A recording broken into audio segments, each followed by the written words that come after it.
V3 news కు స్వాగతం. లక్ష్యం సమాజహితం. ముందుగా ముఖ్యాంశాలు. ఆర్టీసీ కార్మికులకు కేసీఆర్ మరో ఛాన్స్. సమ్మె విరమిస్తే కొన్ని డిమాండ్ల పరిష్కారం.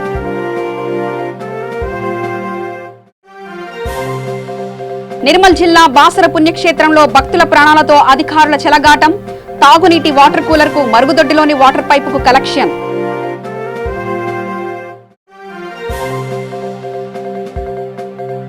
రవిప్రకాష్ పై ఫిర్యాదు చేసిన టీవీ9 యాజమాన్యం అదుపులో తీసుకున్న బంజారాహిల్స్ పోలీసులు. ఇక వార్తల్లోకి వెళ్తే, గత రాత్రి నుంచి సమ్మెకు దిగిన కార్మికులకు మరో అవకాశం ఇవ్వాలని తెలంగాణ సీఎం కేసీఆర్ నిర్ణయించారు. ఈ ఉదయం కొందరు ఉన్నతాధికారులను సీఎంను కలవగా సమ్మెను విరమించి వెంటనే విధుల్లోకి రావాలని మరోసారి పిలుపునివ్వాలని సీఎం సూచించినట్లు సమాచారం. కార్మిక సంఘాల నేతలు సానుకూలంగా స్పందిస్తే కొన్ని డిమాండ్లను వెంటనే పరిష్కరించి కార్మికులకు అనుకూల నిర్ణయాలు తీసుకుందామని కూడా కేసీఆర్ వ్యాఖ్యానించినట్లు తెలుస్తుంది. ఇప్పటికే సీఎంఓలో ఆర్టీసీ కార్మికుల సమ్మె పరిణామాలను ఎప్పటికప్పుడు తెలుసుకునేందుకు ఓ ప్రత్యేక విభాగాన్ని కూడా ఏర్పాటు చేశారు. ఇదే సమయంలో సమ్మె ప్రభావం ప్రయాణికులపై పడకుండా ఉండేందుకు అన్ని రకాల చర్యలు తీసుకోవాలని, కార్మికులు విధుల్లోకి వచ్చినా రాకున్నా సాధ్యమైనన్ని ఎక్కువ బస్సులను తిప్పాలని కేసీఆర్ సూచించినట్లు ఓ అధికారి వెల్లడించారు. అద్దె బస్సుల కోసం సాయంత్రంలోగా ప్రభుత్వ సర్క్యులర్ జారీ చేయనున్నట్ల సంగతి తెలిసిందే. మహేశ్వరం డిపో కార్మికులం మేము స్వచ్ఛందంగా ఆర్టీసీని ప్రభుత్వంలో విలీనం చేయడం కోసం సమ్మె చేస్తున్నాం. మాతో పాటు 53,000 మంది రాష్ట్ర వ్యాప్తంగా సమ్మెలో దిగినాం. మా ప్రధాన డిమాండ్ ఆర్టీసీని ప్రభుత్వంలో విలీనం చేయాలి.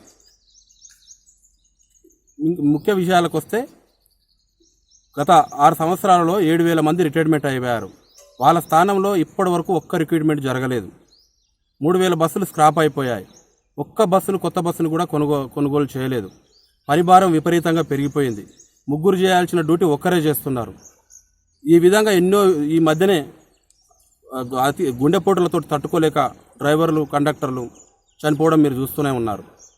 ఇవన్నిటిని అధిగమించాలంటే తక్షణ కర్తవ్యం ముఖ్యమంత్రి గారు అర్థం చేసుకొని ఆర్టీసీని ఆంధ్రాలో మాదిరిగా ఆర్టీసీని ప్రభుత్వంలో విలీనం చేస్తే ఈ సమస్యకు పరిష్కారం దొరుకుతుంది.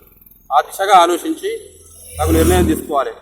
ముఖ్యంగా ఇది మాది న్యాయమైన డిమాండ్ కాబట్టి ప్రజలు కూడా మాకు సహకరించాలి అని మేము కోరుకుంటున్నాం. ఈ మహారాష్ట్ర మాకు బస్సులు ఇవాళ మొత్తం స్ట్రైక్ అని మాకు తెలియదు. మాకు అర్జెంటుగా హాస్పిటల్కి వెళ్ళేది ఉన్నది. మాకు పోవాల్సింది, మాకు కష్టమవుతుంది. ప్రైవేట్గా పోవాలనుకుంటే మాకు 100 రూపాయలు అడుగుతున్నారు. ఎట్లా కష్టమవుతుంది, మేము ఎట్లా చేయాలా? మాకు ముందే తెలిస్తే ఏదన్నా ఆర్టీసీ మేము ముందే వెళ్ళిపోయే వాళ్ళము. ఇట్లా చేస్తే కష్టమే కదా జనాలకు. మేము ఎట్లా పోవాలి? ఇప్పుడు పోవాలన్నా కష్టంగా ఉంది సార్.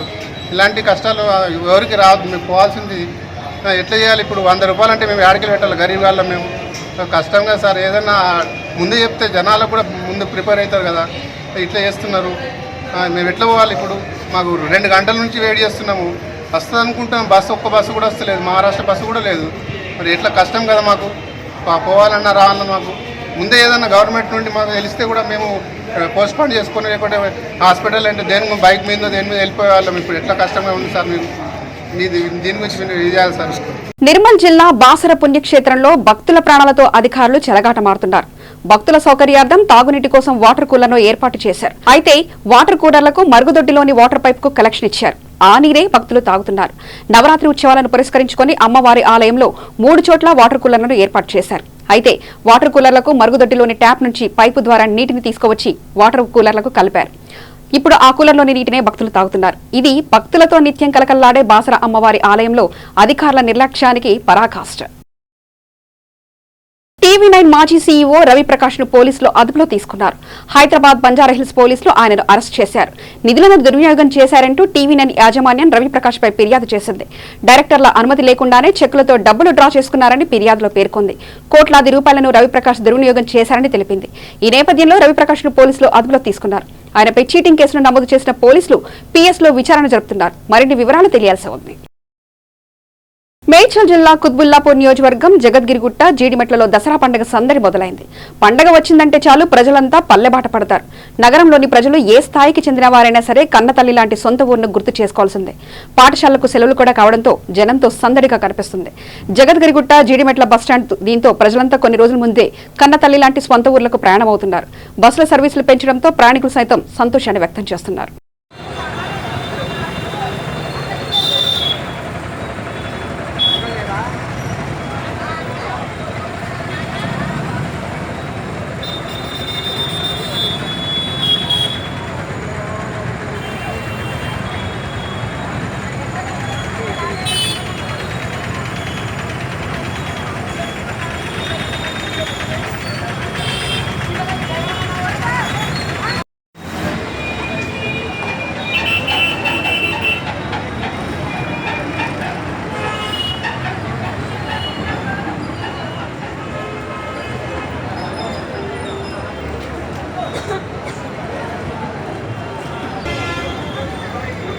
టైమింగ్స్ లేవు కదా.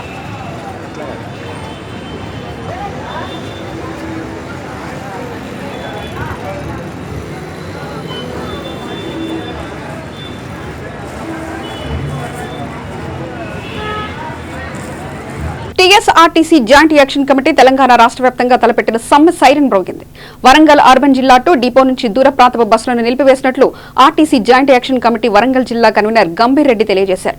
తెలంగాణ రాష్ట్రం సాధించుకున్న తర్వాత కూడా 2 సంవత్సరాలుగా ఆర్టీసీ ఉద్యోగుల సమస్యలను రాష్ట్ర ప్రభుత్వం పట్టించుకోలేదని, పనిచేసే ఉద్యోగుల భద్రత, జీతభత్యాలు, అద్దె బస్సులు, ఆర్టీసీ పరిరక్షణ, కార్మికుల హక్కులు, ప్రభుత్వం నుండి రావాల్సిన బకాయిలు తదితర అంశాలపై ప్రభుత్వం దృష్టి పెట్టాలనే సమ్మెకు దిగినట్లు తెలియజేశారు.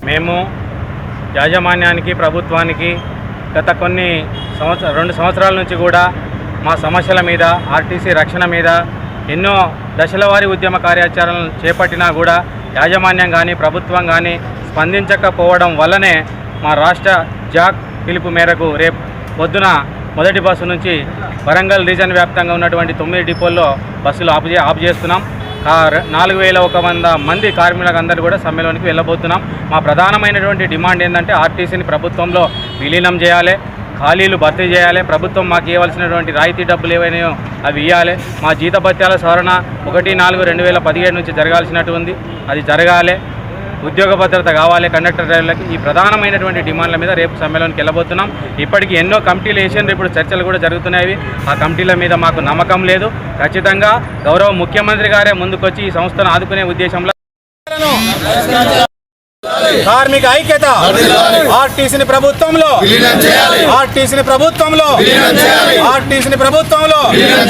తెలంగాణ రాష్ట్ర సాంస్కృతిక రాజధాని వారసత్వ సంపదకు నెలవైంది ఓరుగల్లు. కళలకు కానాచి, కళాకారులకు సాహిత్యానికి పుట్టినిల్లు ఓరుగల్లు. ఓరుగల్లు కీర్తిని దశ దిశలా వ్యాపింపజేసిన ముద్దుబిడ్డ, ప్రపంచ ధన్యానుకరణ సామ్రాట్ పద్మశ్రీ నేరెళ్ల వేణుమాధవ్ ప్రాంగణం పశువుల కొట్టాన్ని తలపిస్తున్న తీరు పలువురు కవి పండితులను, కళాకారులను ఆవేదనకు గురిచేస్తుంది.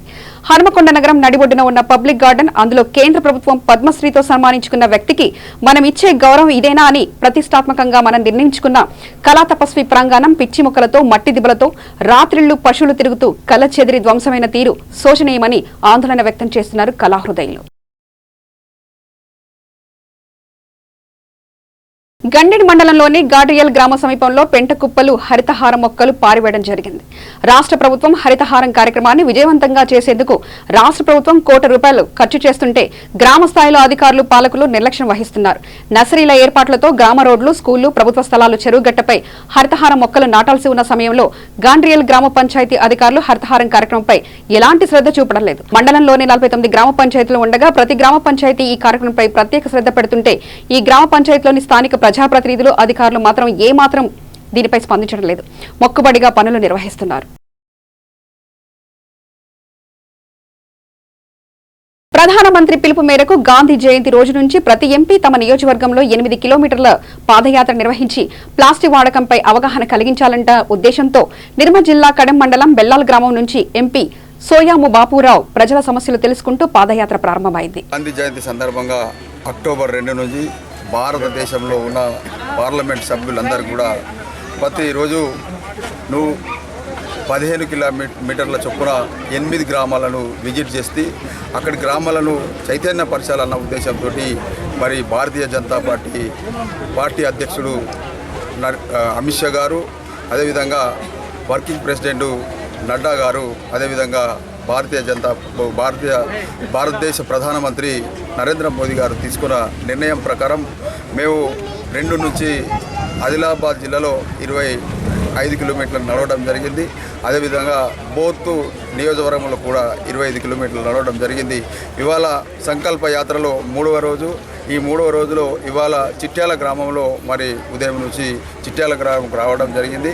ముఖ్య ఉద్దేశం, ఈ సంకల్ప యాత్ర ముఖ్య ఉద్దేశం ఏంటంటే వాస్తవంగా ఏదైతే ప్లాస్టిక్ వాడడం వలన విపరీతంగా ఆరోగ్యాలు ప్రజల చెడిపోవడం జరుగుతున్నది. ప్లాస్టిక్ వలన ఏమైతే మనం ప్లాస్టిక్లో ఛాయ్ తాగుతున్నాం, ప్లాస్టిక్లో అన్నం తింటున్నాం, ప్లాస్టిక్లో వాటర్ తాగుతున్నాం. తెలంగాణ ప్రభుత్వంలో పథకాల కన్నా భూమి పూజలే ఎక్కువయ్యాయి అంటున్నారు ప్రజలు. నిర్మల్ జిల్లా ఖానాపూర్ నియోజకవర్గ కేంద్రంలో ఎమ్మెల్యే రేఖా నాయక్ ఇప్పటికీ 2 సార్లు డబుల్ బెడ్రూమ్ ఇళ్ల నిర్మాణానికి భూమి పూజ చేసింది. తాజాగా మళ్లీ అదే భూమిలో 400 ఇండ్లు నిర్మించి తీరుతామని మళ్లీ భూమి పూజ చేసింది. మొత్తానికి ఇండ్లు వస్తాయో లేదో తెలియదు కానీ భూమి పూజలు చేస్తున్నారని పేద ప్రజలు ఆగ్రహం వ్యక్తం చేస్తున్నారు. ఈరోజు ఖానాపూర్లో మరి మనము డబుల్ బెడ్రూమ్ హౌసెస్ స్టార్ట్ చేయడం జరిగింది. గతంలో కూడా ఇనాగ్రేషన్ చేశాం, కానీ అప్పుడు మధ్యలో కాంట్రాక్టర్ వెళ్ళిపోవడం జరిగింది. కానీ అట్ ఏ టైం ఇప్పుడు మనం 400 హౌసెస్ G+2లో మనకు మున్సిపాలిటీ అయింది కాబట్టి గౌరవ ముఖ్యమంత్రి గారి ద్వారా మనం శాంక్షన్ చేపించడం జరిగింది. ఖచ్చితంగా గతంలో అయినట్టు కాకుండా ఇప్పుడు వర్క్ స్టార్ట్ చేయడానికి మీరు చూస్తున్నారు ఇక్కడ మరి చెట్లు కూడా కొట్టడం జరుగుతుంది. స్పీడ్గా వర్క్ కూడా జరుగుతుంది ఖచ్చితంగా.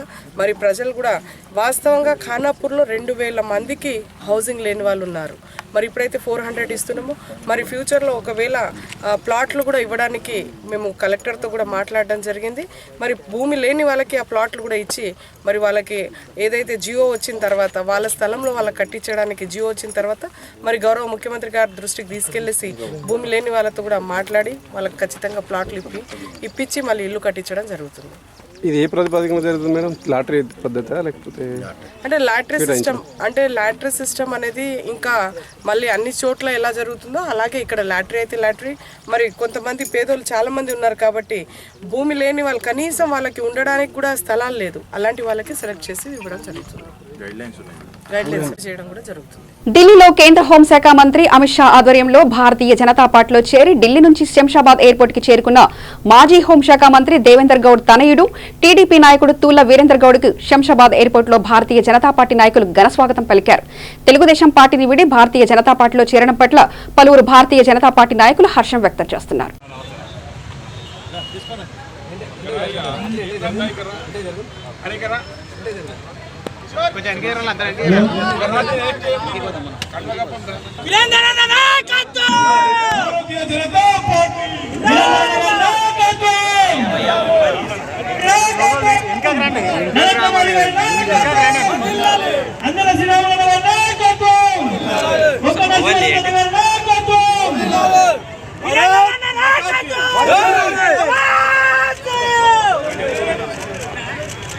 భారతీయ జనతా పార్టీ అభివృద్ధిలో భారతీయ జనతా పార్టీ అధికారంలోకి తీసుకురావడానికి నా వంతు పాత్ర పోషిస్తానని నేను కూడా ఒక జాతీయవాద పార్టీలో చేరతానని చెప్పి నిన్న మన వర్కింగ్ ప్రెసిడెంట్ జేపీ నడ్డా గారి దగ్గర నిన్న పార్టీలో జాయిన్ అయ్యి ఈరోజు వచ్చినటువంటి పెద్దలు వీరేంద్ర గౌడ్ గారికి వారికి భారతీయ జనతా పార్టీ రంగారెడ్డి జిల్లా శాఖ తరఫున వారికి స్వాగతం సుస్వాగతం. మరి రంగారెడ్డి జిల్లాలో వీరేంద్ర గౌడ్ గారు పార్టీలో చేరడం వల్ల ఈరోజు ఈ జిల్లాలో బలమైన శక్తిగా ఈరోజు భారతీయ జనతా పార్టీ ఎదగడానికి నాందిగా ఈరోజు మేము అందరం కూడా భావిస్తా ఉన్నాం. గతంలో చేవెళ్ళ పార్లమెంట్ నుంచి పోటీ చేసి అతి కొద్ది ఓట్లతోటి ఓడిపోయినప్పుడు ఆ రోజు భారతీయ జనతా పార్టీ కార్యకర్తలుగా మనమందరం కూడా వీరేంద్ర గౌడ్ గారు వెంబడి ఉండి మనం పనిచేయడం జరిగింది.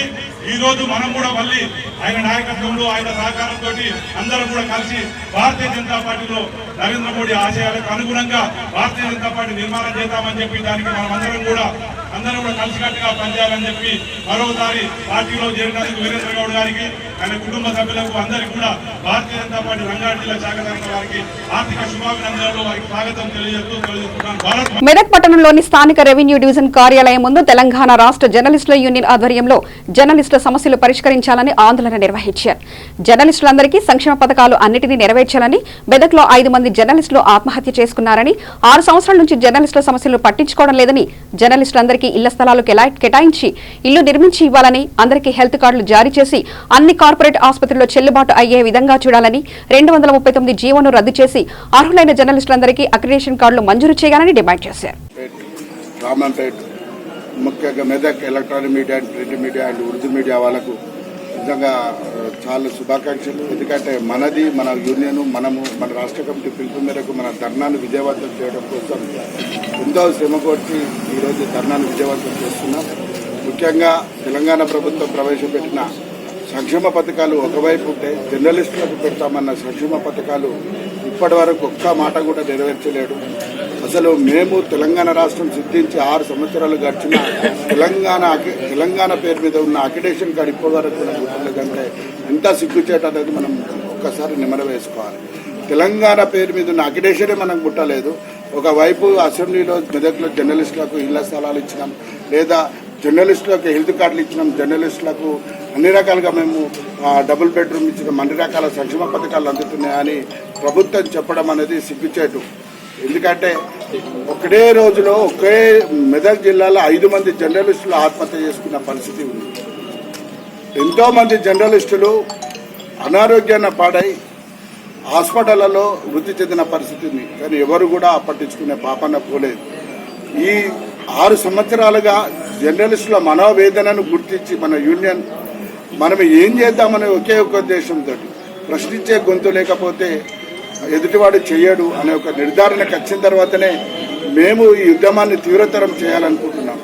దశలవారీగా తహసీల్దార్, ఆర్డీఓ, కలెక్టర్ కార్యాలయం తర్వాత అసెంబ్లీ ముట్టడికి కూడా ప్రయత్నాలు చేస్తాం. మేము ఒకటే ప్రభుత్వాన్ని కోరుకునేది, మా జర్నలిస్టుల సంక్షేమానికి ఏదైతే మీరు మాట ఇచ్చిరో ఆ మాటను వెంటనే తీర్చాలని, జర్నలిస్టులకు ముఖ్యంగా హెల్త్ కార్డు, డబుల్ బెడ్రూమ్ను వెంటనే చెల్లించాలని మేము కోరుకుంటున్నాం తప్ప మాకు ఇంకా పెద్ద ఆశలు లేవు. మాకు ఇంకా పెద్ద ఏం మేమని చెప్తలేము. దయచేసి ప్రభుత్వం వెంటనే మా సంక్షేమ పథకాలను మాకు ఇవ్వాలని మేము ఈ సందర్భంగా డిమాండ్ చేస్తాం. ఈ రాష్ట్ర కమిటీ పిలుపు మేరకు ఆర్డీఓ కార్యాలయానికి ధర్నాకు ముఖ్య అతిథిగా హాజరై మన రాష్ట్ర కమిటీ సభ్యుడు, సీనియర్ నాయకుడు మన శ్రీనివాస్ శర్మ గారు 2 నిమిషాలు మాట్లాడవలసింది. అసలు రాష్ట్రంలో మనం ఏం చేయదలుచుకున్నాం అనేది కేసీఆర్ గారు మరియు జర్నలిస్టులు అధికారంలోకి వచ్చినప్పటి నుంచి తొక్కిపెట్టడానికి ప్రయత్నం చేస్తూ ఉన్నాడు. ఈ పద్ధతి మంచిది కాదని చెప్పేసి ఎన్నోసార్లు జర్నలిస్టులు బహిరంగంగానే హెచ్చరించినప్పటికీ తన వైఖరి మార్చుకోకుండా ఉద్యమాలతోనే తెలంగాణ సాధించామని చెప్పేసి అంటా ఉన్నాడు. ఈనాడు ధర్నా చౌకాలు ఎత్తేస్తూ ఉన్నాడు. మరి గొంతెట్టే ప్రతి గొంతును నొక్కేస్తూ ఉన్నాడు. ఈ తీరు మంచిది కాదని చెప్పేసి చాలా సందర్భాల్లో చెప్పినాం. అయినా మారతలేదు. ఎవరైనా ఉద్యమాలు చేస్తూ ఉంటే రోడ్డు మీదకి వెళ్ళి మనమే ఫోటోలు తీసి వార్తలు ప్రచురించే వాళ్ళం. మరి మనమే రోడ్ల మీదకి వస్తూ ఉన్నామన్నటువంటిది ఈ వైఖరి అనేటువంటిది ప్రభుత్వానికి మంచిది కాదు. మరి తన వైఖరి మార్చుకోకుంటే పతనం తప్పదని చెప్పేసి హెచ్చరిస్తూ ఉన్నాం. మరి జర్నలిస్టుల సంక్షేమం కోసం సంక్షేమ నిధి అంటూ ఉన్నాడు. మా మండలం నుంచే ఆంధ్రజ్యోతి రిపోర్టరు అవసాన దశలో ఉన్నప్పటికీ ఒక్కసారి కూడా ఒక్క ఎమ్మెల్యే కానీ ఎవరు కానీ పరామర్శించలేకపోయారు. మరి ఎంత దీనావస్థితిలో ఉన్నాము. ఒక 25 సంవత్సరాలు చేసి ప్రభుత్వ ఆసుపత్రిలో వైద్యం చేసుకొని అవసాన దశ లోపల మృత్యుతో పోరాడుతున్న సందర్భం లోపల అధికార పక్ష పార్టీలు కానీ మరి ప్రెస్ క్లబ్ అకాడమీ చైర్మన్ కానీ పరామర్శించలేదు. మరి హెల్త్ కార్డులు అనేటువంటివి పనిచేయలేనటువంటి పరిస్థితి ఉంది. నిజంగా ఆ లింగం చూస్తూ ఉంటే, ఆయన ఆంధ్రజ్యోతి రిపోర్టర్ లింగం చూస్తూ ఉంటే కళ్ళ నెంబడి నెత్తురు వచ్చింది, నీళ్లు కరిగిపోయి. ఇంత దీనావస్థితిలో ఉన్నప్పటికీ కూడా ప్రభుత్వం పట్టించుకోకపోవడం ఎంత దారుణమైనటువంటి విషయం అనేటువంటిది అర్థమవుతా ఉన్నది. మరి రిపోర్టర్లు కూడా ఐకమత్యంతో ఉండి తమ సమస్యలు పరిష్కరించడం కోసం ఇళ్ల స్థలాలు కానీ, డబుల్ బెడ్రూమ్ కానీ, మరి పిల్లలకు ప్రైవేట్ పాఠశాల లోపల విద్య నేర్పడం కోసం రాయితీలు చెప్తా ఉన్నారు. కానీ ఏ పాఠశాలలు, ఏ యజమానాలు కూడా యాక్సెప్ట్ చేయడం లేదు. బడంగ్పేట్ మున్సిపల్ కార్పొరేషన్ ఆధ్వర్యంలో తెలంగాణ బతుకమ్మ సంబరాలు అంబరాన్ని అంటాయి. తెలంగాణ బతుకమ్మ సంబరాలకు అధికారులతో పాటు మున్సిపల్ సిబ్బంది, స్థానిక మహిళలు పెద్ద సంఖ్యలో పాల్గొని ఆటపాటలతో అలరింపచేశారు. తెలంగాణ సంస్కృతి సాంప్రదాయాలను ప్రతిబింబించే విధంగా మహిళలు ఆటపాటలతో హోరెత్తిచ్చారు. ప్రతి సంవత్సరం విశేషమైనటువంటి మున్సిపల్ కమిషనర్ గారు మరియు డ్వాక్రా మహిళలు మరియు మున్సిపల్ కార్మిక సిబ్బంది అందరం కలిసి మేము ప్రతి సంవత్సరము చాలా వేడుకగా వినోదంగా చేసుకుంటాం ఈ బతుకమ్మ సంబరాలు. మన తెలంగాణ బతుకమ్మను మర్చిపోకుండా ప్రతి సంవత్సరం ఎంతో ఆడుతూ పాడుతూ ఎంతో ఉత్సాహంగా మేము పాల్గొంటాము.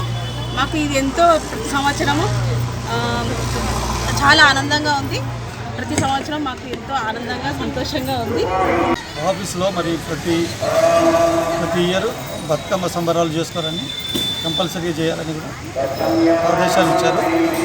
తెలంగాణ ప్రభుత్వ ఆదేశాల ప్రకారం ఈ బతుకమ్మ సంబరాలు జరుపుకోవడం జరిగింది. దీనికి సెల్ఫెల్ అంటే డ్వాక్రా మహిళలు, ఆఫీసు మహిళలు, లోకల్ మహిళలు అందరూ పాల్గొన్నారు. చాలా జయప్రదం చేశారు. వాళ్ళందరికీ శుభాకాంక్షలు. నారాయణపేట జిల్లా మక్తల్ మండలంలో జక్లేర్ గ్రామంలో బతుకమ్మ వేడుకలు అంగరంగ వైభవంగా జరిగాయి. ఈ వేడుకలో జాగృతి అధ్యక్షుడు కావలి శ్రీధర్, ఎంపీటీసీ పారిజాతం పాల్గొని ఆటపాట కోలాటలతో ఘనంగా జరుపుకున్నారు. అందరికీ బతుకమ్మ శుభాకాంక్షలు. మన జక్లేర్ గ్రామంలో జాగృతి ఆధ్వర్యంలో ఈ బతుకమ్మ ప్రోగ్రాం ఈరోజు జరుగుతుందండి. ఇది మహిళలకి ఎంత సంతోషం అంటే బతుకమ్మ రాకముందు 8 రోజుల ముందు రెడీ అవుతుంటారు. మహిళలు. అయితే బతుకమ్మ ఈ సెప్టెంబరు అక్టోబర్లో మనకు బంతిపూలు రకరకాల పూలతోటి మనం బతుకమ్మ తయారు చేస్తాము. దాంట్లో తంగెడి పూలు, గునుగు పూలు ఈ ప్రత్యేకంగా ఈ బతుకమ్మ ప్రోగ్రాంలో నిలుస్తాయి. తర్వాత ఈ ప్రకృతి పరవశించేలా ఈ సెప్టెంబర్ నెల, అక్టోబర్ నెలలో పచ్చదనంగా ఈ పూలన్నీ మనకు దొరుకుతాయి. కాబట్టి ఇంకొకటి జాగృతి తరపు నుంచి మన తెలంగాణలోనే కాకుండా ఇతర దేశాల్లో కూడా చేసుకునే విధంగా మన కవితక్క గారు ప్రోత్సహించడము, ప్రతి ఒక్కరు ముందుకొచ్చి మహిళలు బతుకమ్మలు చేసుకోవడము మన తెలంగాణలోనే 2 పెద్ద పండుగలండి. ఒకటి బతుకమ్మ, ఒకటి దసరా పండుగ. ఈ దసరా బతుకమ్మ 9 రోజులు మనము ఎంత ఆనంద ఉత్సాహాలతో ఈ బతుకమ్మ ప్రోగ్రాం జరుపుకుంటామంటే మహిళలే కాకుండా పురుషులే కాకుండా ప్రతి ఒక్కరము జరుపుకుంటామండి. చాలా సంతోషంగా ఉంది. మరి ఒకసారి బతుకమ్మ శుభాకాంక్షలు తెలుపుకుంటూ మన జక్లేరు గ్రామ ప్రజలకు శుభాకాంక్షలు జరుపుకుంటున్నాము. నా పేరు శ్రీధర్, నేను జక్లేరు నివాసిని, తెలంగాణ జాగృతి జిల్లా కోపరిషత్ని. బతుకమ్మ సందర్భంగా జక్లేరు గ్రామ ప్రజలకు అందరికీ శుభాకాంక్షలు తెలుపుతున్నాను. ఈ మాకు మక్తల్ కాన్స్టిట్యున్సీలో ఒక పాయింట్ జాగృతి ఇచ్చారు. ఆ పాయింట్ నేను జక్లేరులో చాలా మంచిగా చేస్తారు కాబట్టి నేను జక్లేరునే ఎన్నుకున్నా. నేను కంపల్సరీ జక్లేరునే చేస్తాను. దానికి అనుగుణంగానే ఈరోజు జక్లేరులో బతుకమ్మ జరిగింది. అందరూ కూడా దిగ్విజయంగా పాల్గొంటున్నారు. దాదాపు మహిళలు కూడా చాలా ఉత్సాహంగా పాల్గొంటున్నారు. జక్లేరు మహిళలందరికీ నా తరఫున కృతజ్ఞతలు, ఆయన దసరా శుభాకాంక్షలు తెలుపుతున్నాను. బతుకమ్మ శుభాకాంక్షలు, తర్వాత దసరా శుభాకాంక్షలు. మన బతుకమ్మ అనేది ఒక పెద్ద పండగలాగా తెలంగాణలో మొత్తం ఆడపడుచులు అందరూ సంతోషంగా జరుపుకుంటున్నారు. అందరికీ శుభాకాంక్షలు తెలుపుతున్నారు. వార్తలు ముగించే ముందు ప్రధానాంశాలు మరోసారి చూద్దాం. ఆర్టీసీ కార్మికులకు కేసీఆర్ మరో ఛాన్స్, సమ్మె విరమిస్తే కొన్ని డిమాండ్ల పరిష్కారం.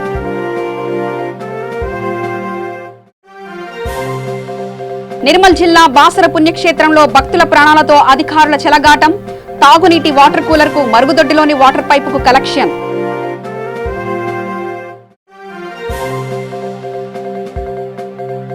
రవిప్రకాష్ పై ఫిర్యాదు చేసిన టీవీ9 యాజమాన్యం, అదుపులో తీసుకున్న బంజారాహిల్స్ పోలీసులు. సమగ్ర సమాచార స్రవంతికై చూస్తూనే ఉండండి V3 న్యూస్, లక్ష్యం సమాజహితం.